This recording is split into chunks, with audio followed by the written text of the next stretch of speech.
வீடியோக்குள்ளே போகிறதுக்கு முன்னாடி நம்ம ராமச்சந்திரன் துர்கா என் யூடியூப் சேனல் சப்ஸ்கிரைப் பண்ணிக்கோங்க, பெல் பட்டனையும் கிளிக் பண்ணிக்கோங்க. மேலும் இந்த பதிவு பிடிச்சிருந்தால் லைக் பண்ணுங்கள், ஷேர் பண்ணுங்கள், கமெண்ட் பண்ணுங்கள். நன்றி.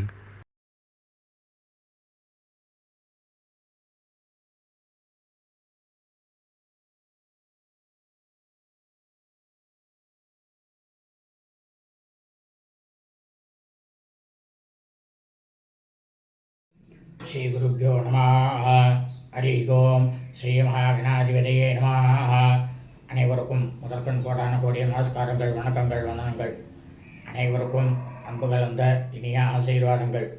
நமது ராமச்சந்திரன் துர்காயன் என்ற யூடியூப் சேனலிலே இன்றைய பதிவானது நாம் அனைவருக்கும் மிகவும் முக்கியமான பதிவு. இது என்னவென்றால் இறப்பு தீட்டு அந்த தலைப்பிலே முக்கியமான தகவலை இன்றைய தினம் இருக்கின்றோம். ஆகவே அனைவரும் இந்த பதிவினை ஆரம்பம் முதல் கடைசி வரை முழுவதுமாக பார்த்து தங்களது கிரகங்களிலே இல்லங்களிலே தாங்கள் அனைவரும் கடைபிடித்து கொண்டு தங்களது பித்தர்கள் முன்னோர்களுடைய பரிபூர்ண கர்மா கடாட்சத்தையும் பரிபூர்ண ஆசியும் பெற்று தாங்களும் தங்களது குடும்பத்தை சார்ந்தவர்களும் மிக மிக க்ஷேமமாக இருக்க வேண்டுமாய் அன்புடன் கேட்டுக்கொள்கின்றேன். பிறப்பு இறப்பு தீட்டு என்கின்ற தலைப்பிலே இன்றைய தினம் பதிவானது.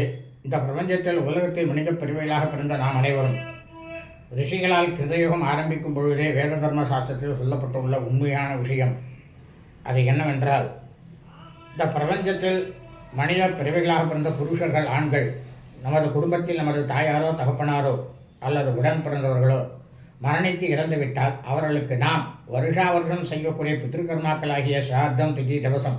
இந்த சிரார்த்தம், திதி, தவசம் அப்படிங்கிறது மூணுமே ஒரே அர்த்தம்தான். அவள் ஒவ்வொருத்தரும் ஒவ்வொரு மாதிரி சொல்கிறேன். அதனால் சிரார்த்தம், திதி, தவசம் அப்படின்னு சொல்கிறோம்.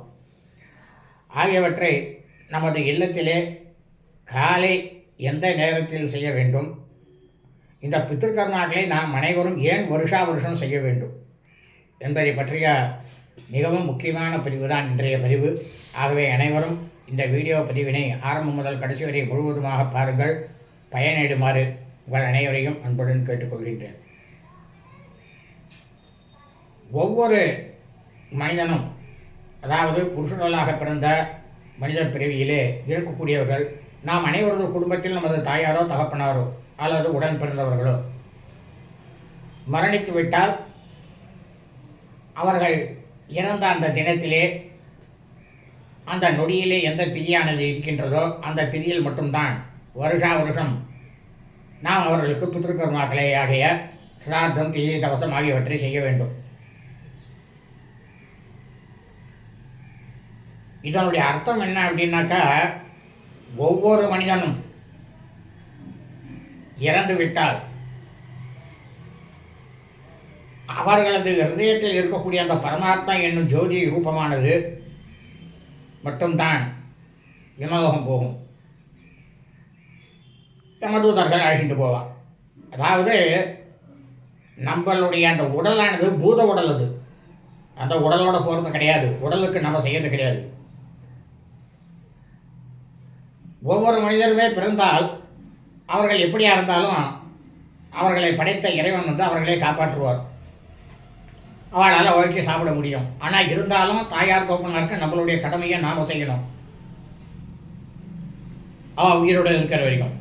அவருடைய உயிர் போனாலும் எதுக்காக தர்மசாஸ்திரத்தை சொல்கிறத நான் ஏன் செய்யறோம் அப்படின்னா, அவர்கள்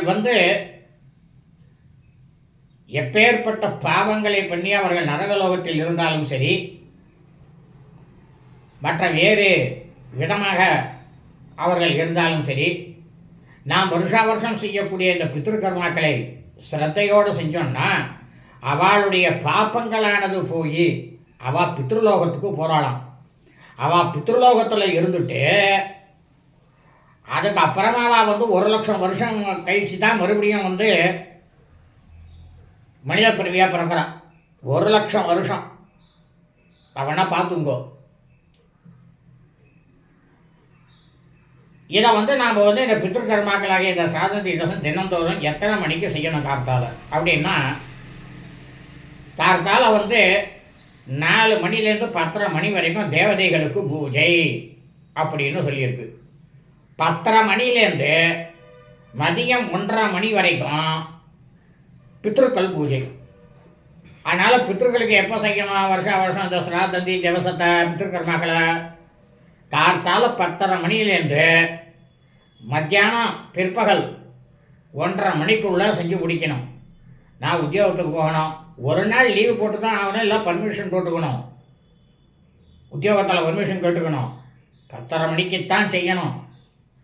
அப்போத்தாவது அவளுக்கு போய் சேரும்.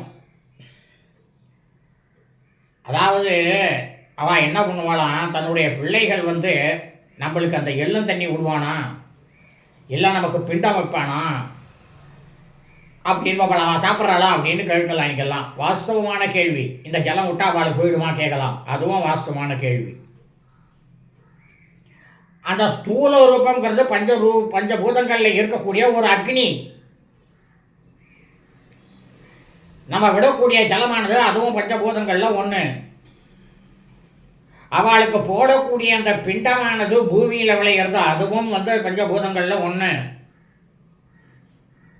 அப்போ அவளுக்கு எப்படி போய் சேரும்? நாம் விடக்கூடிய இந்த இதுவானது காற்று வழியாக ஆகாயத்து மேலே போய் சேர்றதான். அப்போ அந்த காற்றும் ஆகாயமும் பஞ்சபூதங்கள். அப்போது ஒரு மனுஷன் பிறந்தால் அவனை இயக்குவதும் பஞ்சபூதங்கள் தான். இறந்து விட்டாலும் அவனுக்கு வேண்டிய ஆகாரத்தை கொடுப்பதும் பஞ்சபூதங்கள் தான். நல்லா புரிஞ்சுக்கணும். அப்போ அந்த பஞ்சபூதங்களின் வழியாகத்தான் அவளுக்கு போகிறது. அதாவது சாஸ்திரம் என்ன சொல்றதுன்னா, ஒரு தாயார் தகப்பனார் செய்யக்கூடிய பாபங்கள் அவர்களது பிள்ளைகளே சேரும். எவ்வளவு தூரம் சேரும்? ஒரு எடுத்துக்காட்டுக்கு ஒரு 10% அவள் பாப்பம் பண்ணுறான்னு வச்சுக்கோ. அதில் 7% பாப்பமானது அவளுக்கு போய் சேரும். 3% பாப்பம்தான் பிள்ளைகள் சேரும். ஆனால் அந்த 3% பாப்பமே அந்த பிள்ளைகளால் தாங்க முடியாது. ஆனால் அவள் அந்த செஞ்ச 7% இருக்கு இல்லையா பாவங்கள், அந்த பாவங்களுக்கு ஏற்றதை ஒரு மனுஷனானவன் இறந்ததுக்கு அப்புறமா தான் நாம் என்ன பாவத்தை செஞ்சோம், இந்த வயது நமக்கு நரகத்தில் கிடைச்சிருக்கு அப்படின்னு நாம் சிந்தனை பண்ணுவோம். ஆனால் நாமெல்லாம் பிறந்த உடனேயே நம்மளுடைய சரீரமானது உயிரோடு இருக்கும்போது எதையுமே நாம் யோசனை பண்ணுறது கிடையாது. நாம் வாழணும், அதுக்கு எப்படி வேணாலும் சம்பாதிச்சு வாழலாம் அப்படின்ட்டு நம்ம பண்ணிட்டு இருக்கோம். அதெல்லாம் தவறு தான்.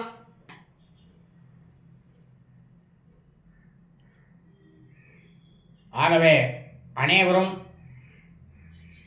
இந்த பதிவினை ஆரம்பம் முதல் கடைசி வரை பார்த்து கடைபிடித்துக் கொள்ளுங்கள். நாளை இதே பதிவில் இதனுடைய தொடர்ச்சியானது யாரை வைத்து செய்ய வேண்டும், செய்தால் நமக்கு பலன் கிடைக்கும், இதை பற்றிய நாளை விவரமாக சொல்ல இருக்கின்றோம். லோகா சமஸ்தா சுகினோ பவந்து. சுபம் அஸ்து.